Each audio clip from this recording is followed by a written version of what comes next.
Alors, mes chers amis, le Tchad vient de connaître une nouvelle tragédie. L'armée tchadienne a été brutalement attaquée dans l'île de Barkaram, et plus de 40 soldats tchadiens ont été tués. On parle d'une vingtaine de personnes blessées. Je voudrais ici marquer ma compassion pour les soldats de l'armée tchadienne qui sont tombés sous les coups des terroristes.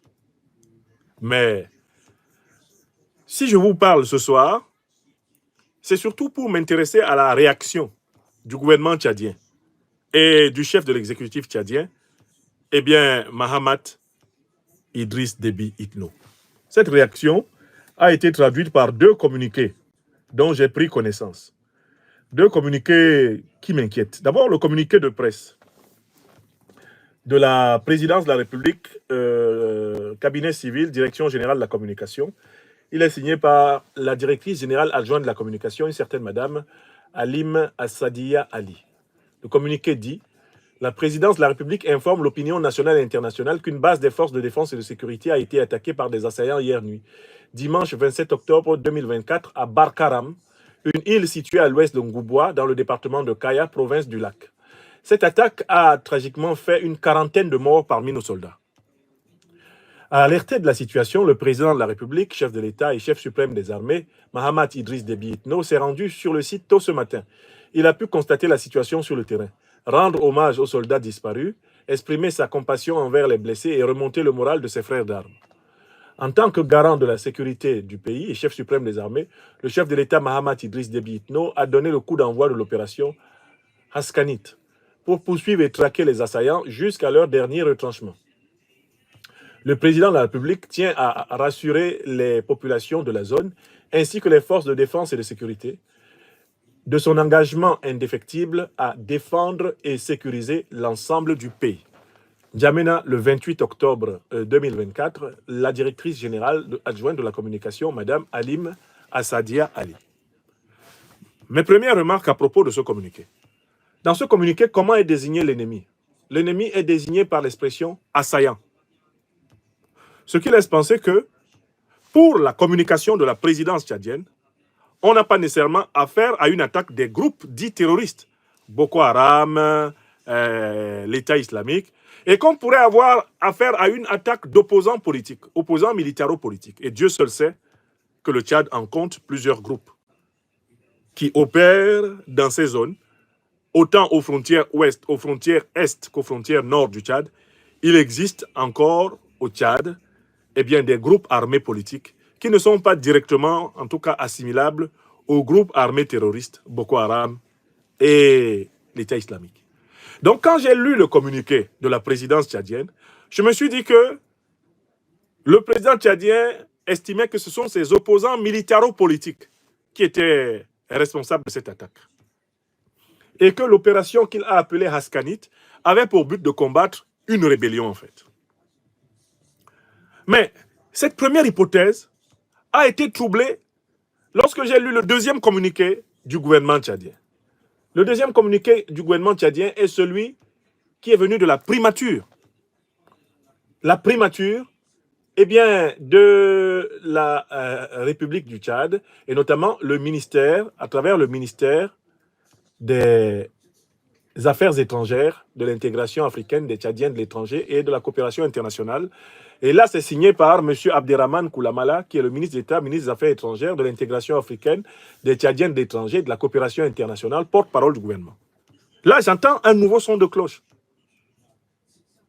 Venu cette fois-ci du gouvernement. Là, c'était la présidente de la République, on parle d'assaillants. Lisons. Le gouvernement de la République du Tchad condamne fermement l'attaque ignoble perpétrée contre une base des forces de défense et de sécurité tchadienne à Barkaram, une île située dans la province du lac Tchad. En effet, dans la nuit du 27 octobre 2024, des éléments terroristes affiliés au groupe Boko Haram ont mené une attaque qui a coûté la vie à une quarantaine de vaillants soldats tchadiens, tombés au champ d'honneur pour la défense de notre pays. Face à cette énième agression, le chef de l'État a réaffirmé que le terrorisme demeure une menace. Le Tchad est résolu à l'éradiquer de son territoire. Sa présence sur le front témoigne de l'engagement sans faille des autorités tchadiennes à traquer et à anéantir ces groupes criminels qui menacent la paix et la sécurité de notre nation. Le gouvernement appelle la communauté internationale à intensifier son soutien et à renforcer l'aide dans la lutte contre le terrorisme, en particulier dans la région du Sahel et le bassin du lac Tchad. Une action collective et déterminée est indispensable pour éradiquer ce mal qui menace la stabilité et le développement de toute la région. Les forces de défense et de sécurité sont actuellement en pleine poursuite des assaillants. Un bilan plus détaillé de cette opération militaire sera communiqué dans les meilleurs délais. Le gouvernement appelle la population à rester unie et vigilante et assure que toutes les mesures sont prises pour garantir la sécurité et la stabilité de notre pays. Eh bien, fait en N'Djamena, là c'était le 27 octobre 2024. Eh bien, le ministre d'État, ministre des Affaires étrangères, de l'intégration africaine des Tchadiens de l'étranger, de la coopération internationale, porte-parole du gouvernement, Abderrahmane Koulamala. Le communiqué de M. Koulamala date du 27 octobre. Alors que le communiqué de la présidence tchadienne date du 28 octobre. Le 27 octobre, le gouvernement tchadien parle de groupes terroristes et cite clairement la nébuleuse Boko Haram. Mais le 28 octobre, la présidence tchadienne, elle parle des assaillants. Étant donné que la prise de position de la communication de la présidence vient après celle du gouvernement, on peut considérer que la communication de la présidence est un rectificatif de celle du gouvernement. Que la présidence est venue recadrer littéralement le gouvernement. Le gouvernement a cité les groupes terroristes. Il a nommément cité Boko Haram. Le gouvernement a même été encore plus précis. Il a parlé de quoi? Il a dit les éléments terroristes affiliés au groupe Boko Haram, voilà, ont mené une attaque, etc. Les éléments terroristes affiliés au groupe Boko Haram. Donc, la première question qu'on se pose quand on a écouté les deux communiqués, c'est est-ce qu'on doit considérer le communiqué du 28 comme une correction du communiqué du 27? Sans doute oui. Parce que si le 27, le gouvernement avait déjà tout dit, il ne serait pas nécessaire que la présidence sorte. Par conséquent, tout se passe comme si la présidence tchadienne tenait à rappeler que les assaillants ne sont pas nécessairement des membres de Boko Haram et qu'il peut s'agir d'une opposition politico-militaire. Alors que la position exprimée par le gouvernement tchadien, quant à elle, elle renvoie au fait que, très clairement, on a affaire au traditionnel groupe terroriste qui ensanglante toute la région. Ça, c'est la première remarque. La deuxième remarque, c'est que, alors que le gouvernement appelle la communauté internationale à l'action, dans le communiqué de la présidence de la République tchadienne, la référence à la communauté internationale a disparu. Il y a certes une référence au monde international, mais c'est simplement à l'opinion internationale. Et donc, du coup, on a envie de poser la question suivante au gouvernement et à la présidence du Tchad. Dites-nous clairement, l'attaque est-elle le fait de l'opposition politico-militaire, comme le suggère le communiqué du gouvernement, de la présidence, le 28 octobre, ou l'attaque est-elle le fait des groupes armés terroristes, comme l'a dit clairement le communiqué du gouvernement le 27. Je voudrais donc souligner ici une cacophonie dans la communication du régime du président tchadien. Une cacophonie qui rend illisible l'information qu'il nous donne. Du coup, je vais analyser la situation dans l'une et l'autre hypothèse. Je prends l'hypothèse du 27 octobre, celle du ministre Koulamala, qui accuse les terroristes et qui accuse Boko Haram, et qui appelle la communauté internationale à aider le Tchad. Mais c'est une analyse incongrue de la situation qui peut amener à inviter la communauté internationale à aider le Tchad à combattre Boko Haram, à combattre Al-Qaïda et à combattre l'État islamique. Pourquoi? Pour la raison toute simple que Al-Qaïda et Boko Haram ont été armés à l'occasion du saccage de la Libye par l'OTAN, c'est-à-dire par la plus importante coalition politique de la dite communauté internationale. C'est la prétendue communauté internationale qui a saccagé la Libye, qui a détruit la Libye. En détruisant la Libye, elle a agi en concert avec Al-Qaïda et l'État islamique, qui ont été abondamment armés au Moyen-Orient et en Libye, et puis qui ont donc envahi le Sahel, dont le Tchad. Monsieur Koulamala, ministre des Affaires étrangères du Tchad en 2024, ne peut pas nous dire qu'il ne sait pas que la soi-disant communauté internationale qu'il appelle au secours du Tchad est impliquée dans la déstabilisation du Sahel. Ça, c'est le premier point. Deuxième point. Mais le Tchad est sous l'occupation militaire des armées de l'OTAN. Ceux qui ont détruit la Libye occupent actuellement militairement le Tchad. Et puisqu'ils ont détruit la Libye en association avec Al-Qaïda et l'État islamique, mais comment les Tchadiennes et les Tchadiens, comment le gouvernement tchadien peut-il s'étonner que le terrorisme ait encore les coudées franches dans tout le territoire tchadien, puisque les puissances qui ont parrainé les groupes terroristes en Libye se retrouvent être justement les puissances qui parrainent le Tchad. Ça, c'est la deuxième observation. Vous ne pouvez pas être occupé par les troupes de l'OTAN qui précisément ont saccagé la Libye de concert avec Al-Qaïda et l'État islamique et vous plaindre des conséquences des supplétifs de ces troupes. Parce que le modèle de l'agression de la Libye a clairement révélé la collusion entre l'OTAN et les groupes terroristes. Le saccage de la Libye a été fait par l'association, la coalition. Et si vous, Tchadiens,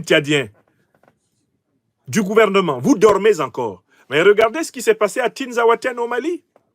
L'attaque de Tinzaouaten a été menée par l'Ukraine, qui est, on le sait très bien, un satellite de l'OTAN, a été menée en bonne entente entre Al-Qaïda et l'État islamique et l'Ukraine, avec la participation de l'Algérie et la complaisance de pays comme le Sénégal. Donc vous avez bien vu à Tinzaouaten, à la fin du mois de juillet 2024, que l'OTAN, à travers ses proxys, favorisait la déstabilisation du Mali en plein jour. Des officiels ukrainiens ayant revendiqué leur participation en bonne entente avec les groupes terroristes à l'attaque de Tinzaouaten. Qu'est-ce qu'il faut aux dirigeants tchadiens? Qu'est-ce qu'il faut à M. Koulamala pour arrêter de mentir à son peuple à propos de cette question du terrorisme?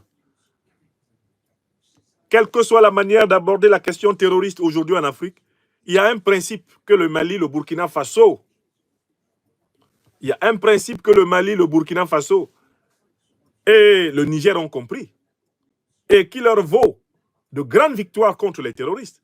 C'est qu'on ne peut pas combattre les terroristes en s'associant aux forces qui ont permis aux terroristes de s'installer en Afrique. Je recommence une deuxième fois. On ne peut pas combattre les terroristes en s'associant aux forces qui ont favorisé l'installation du terrorisme en Afrique. Confère le saccage de la Libye par l'OTAN en association avec Al-Qaïda.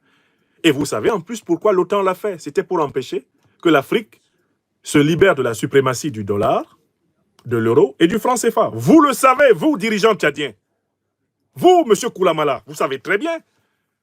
Feu le président Idriss Déby Itno l'a dit avant de mourir. Lors d'une conférence célèbre à Dakar, il a mis les deux pieds dans le plat et a accusé l'OTAN d'être coupable de la déstabilisation de tout le continent, y compris du Tchad. Et l'Afrique sait que la disparition du président Idriss Déby Itno est en partie due au fait qu'il avait commencé à être conquis par le langage de vérité, que sa conscience le torturait et qu'il s'était mis à dénoncer ses maîtres. Monsieur Déby, sortez un instant de votre tombe d'Amdjaras pour nous dire qui vous a manipulé pour que vous manipuliez le Tchad. C'est une illustration célèbre du franc-parler du président Déby. J'aurais souhaité moi-même. Oui. En 2002. Voilà. M'arrêter comme j'avais promis en son temps au second mandat. Ouais. C'est-à-dire en 2006, je devrais céder en fait, disons. Il y a 10 ans. Au suivant. La guerre a éclaté. Le mercenaire avait attaqué une semaine ici la ville. Le pays était en guerre. Vous comprenez? Mais en 2016, il... Attendez, s'il vous plaît. Et comme j'ai dit, dans la politique africaine, Ouais. la France intervient souvent, Oui. et je le dis haut et fort, Oui. la France a intervenu, je dis bien, je n'ai pas demandé, je dis je ne peux pas, Ouais. de changer la Constitution. Ah bon? Pour l'histoire, Voilà. je dis bien. Bongo n'est pas là. Écoutez ce qu'il disait Bongo père, avant de mourir. c'est à Paris. Voilà. J'ai refusé. Voilà. Et je n'ai pas fait la campagne. Très bien. Mais qui vous critique? C'est la France qui vous a poussé à continuer? C'est toujours la France qui fait, et c'est toujours la France qui critique, et c'est toujours la France qui est derrière. Ah bon? En 2016, la France n'était pas derrière votre Écoutez-moi candidature. d'abord, s'il vous plaît. Ce que vous voulez dire, c'est que c'est Paris qui vous a poussé à Laissez-moi continuer? finir. Mais c'est pas Laissez-moi possible. finir. Laissez-le parler. Quand, comment on appelle, ils appellent le constitutionnaliste qui est venu. Il s'appelle Charles Debache. Charles Debache. Je ne connais même pas son nom. Expert en Moi, tripatouillage j'ai refusé, constitutionnel. j'ai dit, je ne change pas. Ils ont passé par leur arcane, puisque l'Afrique, pour la France, il n'y a rien de, qu'on appelle, de caché. Voilà. C'est entre ses mains, Ouais. passé par les uns et les autres. Voilà Ils ce ont qu'il changé. disait, le président Idriss Déby. C'est Donc, pas, ce que vous c'est dites pas, ce clairement- n'est pas Déby qui a changé la Ce Constitution. que vous dites clairement, c'est Voilà. que c'est Paris qui vous a forcé la main pour rester au pouvoir. J'ai dit que en tant que soldat, j'ai donné ma parole d'honneur en Oui. ce temps de quitter le pouvoir en 2006. Et pourquoi Il y vous a n'avez deux pas choses quitté? qui ont intervenu. Ouais. La guerre, évidemment. La deuxième, c'est la France. Très bien. Qui vous a dit de continuer. Bien sûr. Voilà. Maintenant, aujourd'hui, ce sont ceux-là même qui ont changé la Constitution qui me critiquent. Très bien. Alors, j'ai autre chose là à vous faire écouter si je retrouve rapidement la vidéo. C'est la fameuse question du service après-vente. Idriss Déby aborde à un moment donné, lors d'un colloque, la question du service après-vente. Si je vous retrouve cette vidéo d'ici là, je n'hésiterai pas. Je n'hésiterai pas à vous la faire écouter, dans laquelle il explique à Dakar, si vous l'avez vraiment, mettez-la moi, dans laquelle il explique à Dakar que, mais écoutez, les problèmes dans lesquels nous sommes dans le Sahel, au Tchad, en Afrique centrale, ils sont dus à l'intervention de l'OTAN en Libye. Et qu'ils ont détruit la Libye, ils ont assassiné Kadhafi, mais ils n'ont pas assuré le service après-vente. Idriss Déby, il y a une vidéo dans laquelle il le dit. Donc, comment toutes ces réflexions, qui étaient déjà mûries et qui étaient exprimées publiquement par le président Idriss Déby, ont-elles disparu du cerveau de M. Koulamala, du cerveau du gouvernement tchadien, et on n'en parle plus? Vous pensez que ça a changé? Que ceux qui ont déstabilisé la Libye ont arrêté de déstabiliser le Sahel et le Tchad? Vous pensez? Mais vous devez la vérité au peuple tchadien. Donc, pour moi, la première hypothèse dans cette affaire doit être vraiment... on ne peut pas prendre au sérieux l'appel à la communauté internationale. Cet appel par M. Koulamala, ministre des Affaires étrangères du Tchad, est un coup d'épée dans l'eau. Il ne dit rien de bon avec cette histoire d'appel à la communauté internationale, parce que la soi-disant communauté internationale, elle est déjà au Tchad. Le Mali était à feu et à sang. Le Mali était ensanglanté du nord au sud, de l'est à l'ouest, alors qu'il y avait toute la MINUSMA qui était présente et toutes les forces militaires occidentales qui étaient présentes sur le sol malien. Le Tchad est occupé aujourd'hui par des armées de l'OTAN. Donc la soi-disant communauté internationale, elle est déjà militairement au Tchad. Et tout ceci se passe. Donc comment pouvez-vous appeler une communauté internationale qui est déjà là? Qui a déjà ses camps militaires chez vous? Qui a des satellites qui voient venir les terroristes ou les assaillants et qui ne vous informent pas? Vous les appelez pour qu'ils fassent quoi? Vous pensez qu'ils veulent que l'État tchadien soit un État fort? Mais il vous faut avoir carrément ignoré l'histoire de ce 21e siècle africain, du 20e siècle et de tous les siècles passés, pour penser qu'on peut vouloir qu'un pays comme le Tchad, plus d'1 million de kilomètres carrés comme ça, un pays immense comme le Tchad devienne un puissant État. Si le Tchad devient un puissant État, il s'ensuit que les États occidentaux qui exploitent le Tchad depuis plusieurs siècles, eux vont s'affaiblir. Vous pensez qu'ils ont intérêt à ce que le Tchad devienne un État puissant? On fait appel à la communauté internationale. Depuis quand la communauté internationale a intérêt en l'existence d'un puissant État africain? N'est-ce pas cette soi-disant communauté internationale qui a saccagé la Libye parce que la Libye était devenue trop puissante pour elle? Parce que la Libye voulait libérer l'Afrique de la suprématie du dollar, de l'euro, du franc CFA? Monnaie néocoloniale et impérialiste? N'est-ce pas cette soi-disant communauté internationale qui a déstabilisé l'Afrique là? Monsieur Koulamala, Est-ce que vous ne voyez pas qu'il vous faut respecter l'intelligence des générations africaines actuelles, l'intelligence du peuple tchadien et arrêter de pondre des communiqués contrefactuels comme celui que vous avez fait pondre, que vous avez pondu. C'est un communiqué qui est aux antipodes de la réalité vécue par le peuple tchadien, le peuple nigérien, le peuple malien, les peuples africains. On sait très bien que les groupes terroristes ont prospéré à la suite de la grande dévastation libyenne, qu'ils ont été armés en Libye, qu'ils ont été préparés pour envahir le Sahel, et que leur mission est d'empêcher la naissance d'États africains puissants. Parce que qui dit État africain puissant dit fin du pillage de l'Afrique par les multinationales du Moyen-Orient, de l'Orient et de l'Occident. Pourquoi ne respectez-vous pas l'intelligence du peuple tchadien? Pourquoi ne respectez-vous pas l'intelligence africaine?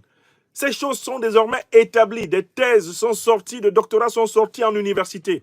Des livres sont produits sur la nature profonde de la déstabilisation continentale. Et M. Koulamala nous sert la vieille bouillabaisse. On appelle la communauté internationale, mais elle est déjà au Tchad. M. Koulamala, la communauté internationale est déjà au Tchad. Elle y est militairement présente depuis 200 ans. Elle n'est jamais partie. Comptez les camps militaires que vous avez au Tchad et vous vous rendrez compte qu'ils ne sont pas tous tchadiens. Donc vraiment, quand j'ai lu le communiqué du gouvernement, j'ai eu des larmes qui me sont montées. Quel mépris pour son propre peuple que de parler, d'appeler à la communauté internationale.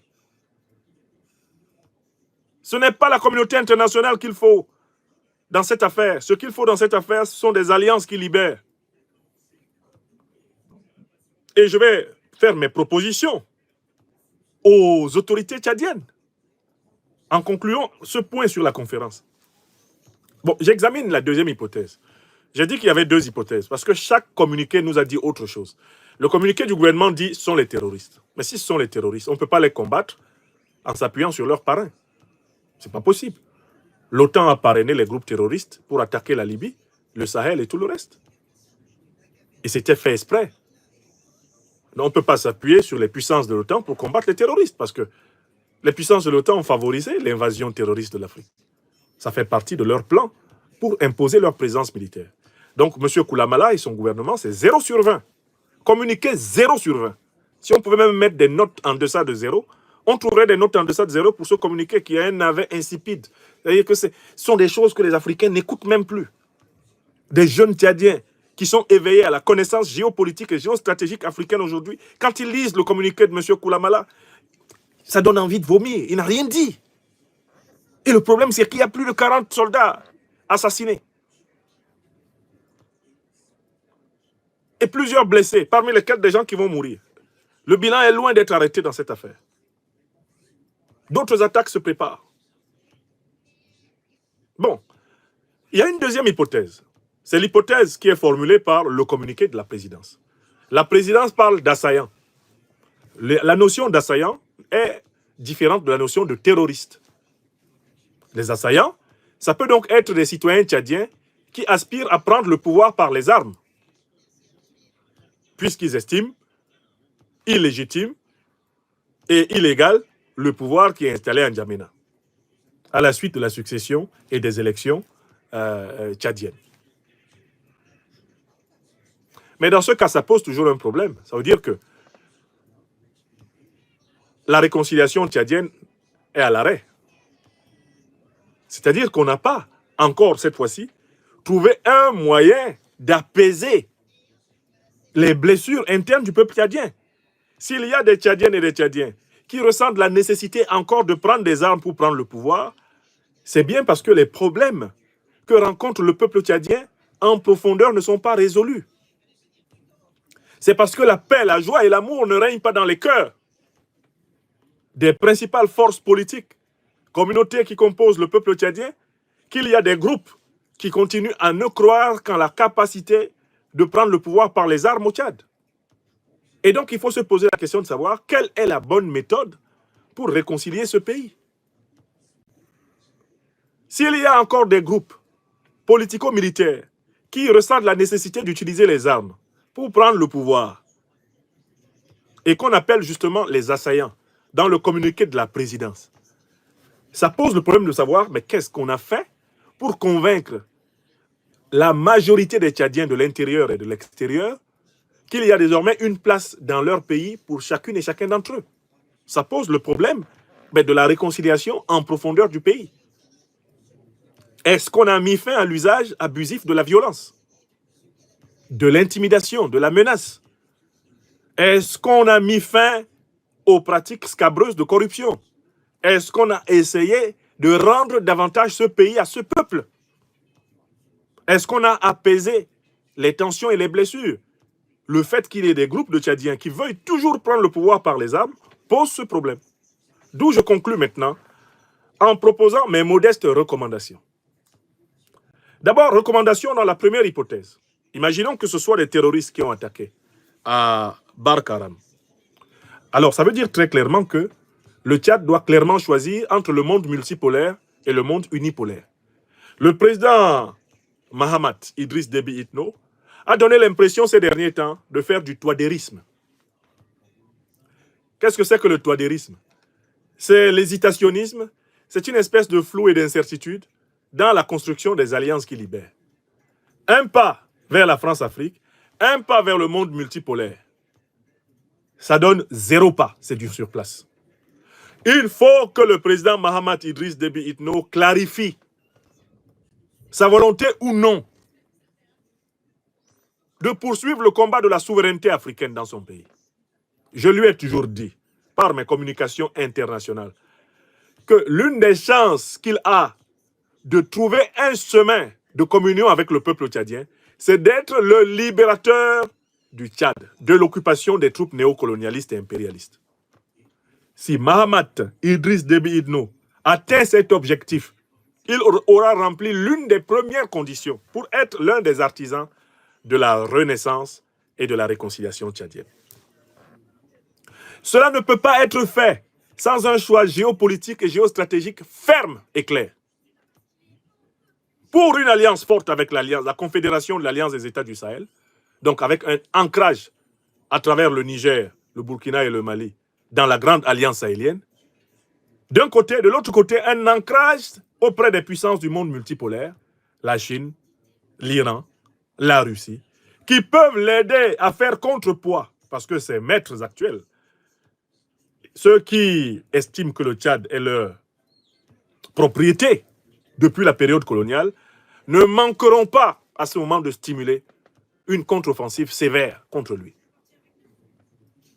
Mais le président Mahamat Idriss Déby Itno n'a pas le choix. S'il veut que son nom soit associé à l'émancipation du Tchad, il doit s'engager géopolitiquement, géostratégiquement, très clairement dans le monde multipolaire.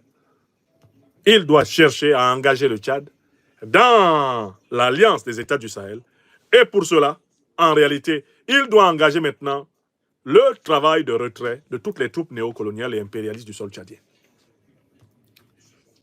Et il doit s'engager dans une alliance géostratégique ferme avec le monde multipolaire. C'est alors que va s'engager la véritable guerre de libération du Tchad. Elle aura lieu, mais il peut la gagner dans ces conditions. Ça, c'est pour la première hypothèse. Le Tchad ne peut pas continuer à prétendre qu'il va vaincre le terrorisme en s'associant aux puissances qui l'ont parrainé pour attaquer la Libye et déstabiliser toute l'Afrique. Il faut choisir. On ne peut pas, dans cette affaire-là, faire semblant. On ne peut pas se cacher derrière son petit doigt. Maintenant, je prends la deuxième hypothèse et je tire des recommandations. Imaginons que les assaillants sont des Tchadiens qui ont pris les armes parce qu'ils ne se sentent pas inclus dans le pays. Mais le président Mahamat Idriss Déby Itno doit prendre des initiatives hardies en faveur de l'amélioration, en effet, des conditions de vie de la totalité des Tchadiens, en faveur de l'ouverture d'esprit envers la diaspora. Ce serait intéressant pour lui d'organiser, par exemple, une conférence de paix et de dialogue avec les exilés politiques et de faire preuve de volontarisme dans des propositions pour leur garantir des conditions saines de retour au Tchad et pour accepter de mettre en place un processus politique inclusif dans lequel il n'y a pas nécessité qu'il soit président à vie du Tchad. C'est-à-dire que les Tchadiens doivent pouvoir sauver le Tchad. Le président Mahamat Idriss Déby Itno, en acceptant le principe qu'il ne peut pas être le président à vie du Tchad, et les opposants militaro-politiques au président Mahamat Idriss Déby Itno, en acceptant le principe qu'il va d'abord falloir apprendre à vivre ensemble, rassurer justement Mahamat Idriss Déby Itno et ses partisans, pour par la suite aller vers un Tchad où le choix des dirigeants du Tchad se fera sans peur les uns des autres et dans l'intérêt de tous les Tchadiens. En fait, il faut prendre le temps de développer la conscience panafricaine dans la Tchadienne et dans le Tchadien, si on veut construire la République réconciliée du Tchad. La solution que je propose dans mon pays natal, le Cameroun, elle s'applique à tous les pays africains. Il faut qu'on apprenne à se regarder comme des Africains. Et que les solutions politiques qu'on va vouloir pour nos pays soient des solutions qui ne nous ramènent pas dans les clivages ethniques, dans les clivages régionaux, dans les clivages religieux, dans les clivages économiques, dans les clivages politiques, des solutions qui permettent au pays tout entier de respirer et de devenir un havre de paix pour les Africaines et les Africains. Donc il faut ici que les parties tchadiennes en conflit fassent chacune l'effort de mettre l'autre en confiance. Parce que qu'est-ce qui bloque le Tchad? Quand je médite sur le Tchad, ce qui bloque le Tchad, c'est la peur d'être tué par l'autre. Et c'est cette peur qui fait que la politique tchadienne est une politique meurtrière. Parce que ceux qui tuent, ils tuent parce qu'ils ont peur que les autres les tuent. Et c'est ça le cercle vicieux des dictatures. Le dictateur a peur d'être tué. Comme il a peur d'être tué, il tue. Et comme il tue, il déclenche la colère, la haine, la vengeance chez les autres. Et il se dit, j'ai tellement tué que forcément on va vouloir me tuer. Il tue plus encore. Et il est pris littéralement dans un cercle vicieux. L'opposition militaro-politique, elle n'a plus confiance dans le régime politique parce qu'elle a peur d'être tuée, elle aussi. Précisément parce qu'elle a peur d'être tuée, elle mène des opérations militaires pour essayer de prendre le pouvoir par la force. Et parce qu'elle mène des opérations militaires pour essayer de prendre le pouvoir par la force, elle engendre la volonté de vengeance du pouvoir central. Par conséquent, on est dans le cercle vicieux d'une guerre sans fin. Et nous détruisons notre continent dans ces conditions.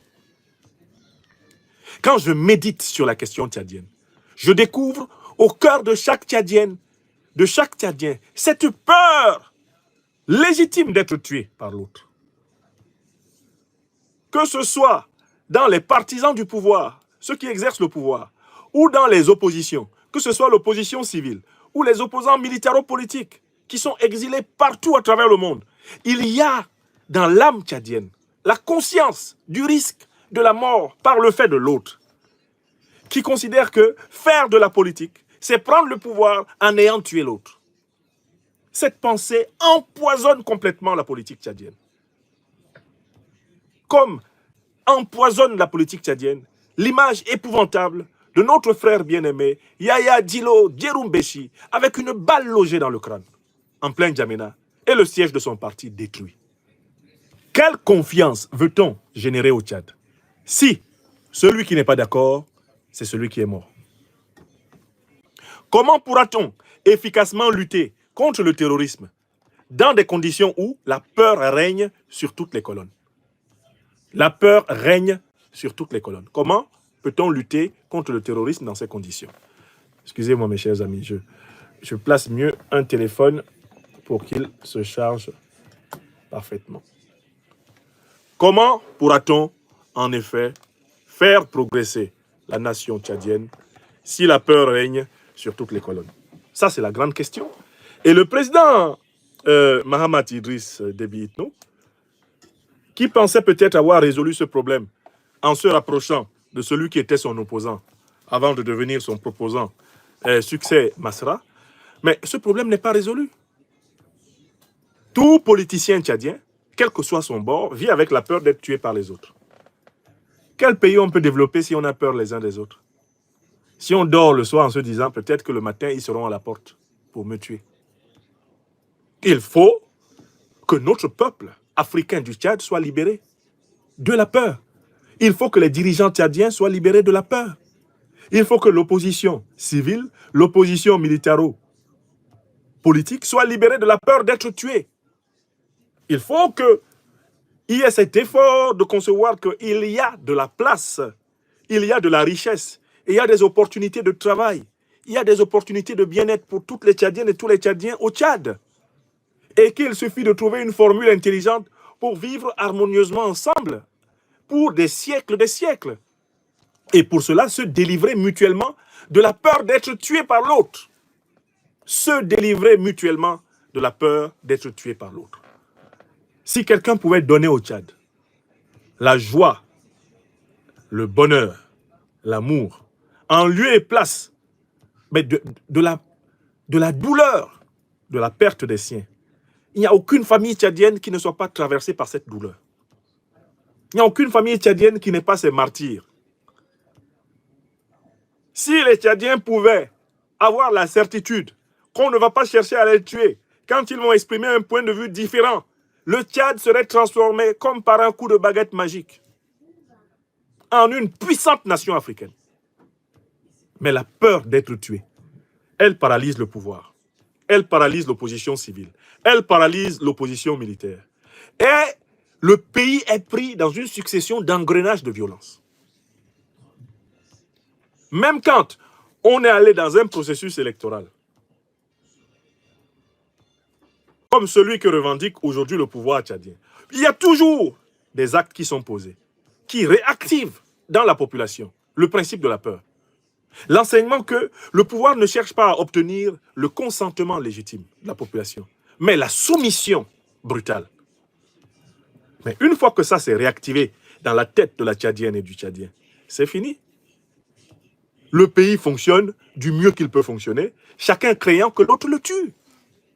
Les gens sortent le matin en craignant que les autres les tuent.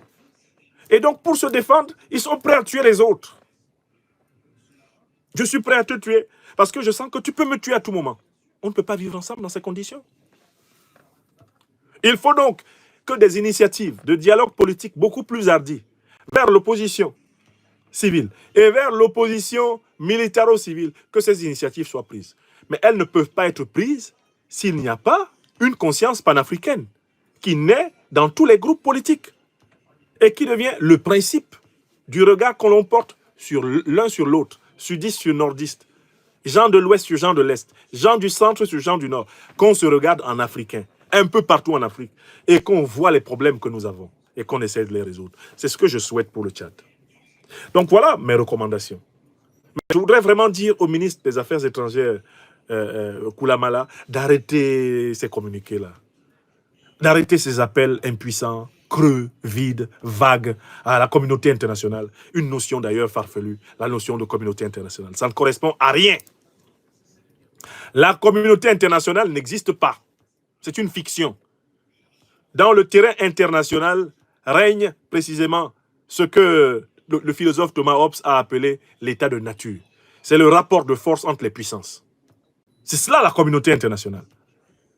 Et il n'y a donc pas ici une communauté internationale au sens d'un ensemble de nations du monde qui seraient a priori d'accord pour porter secours à tel ou tel peuple. Ça n'existe pas.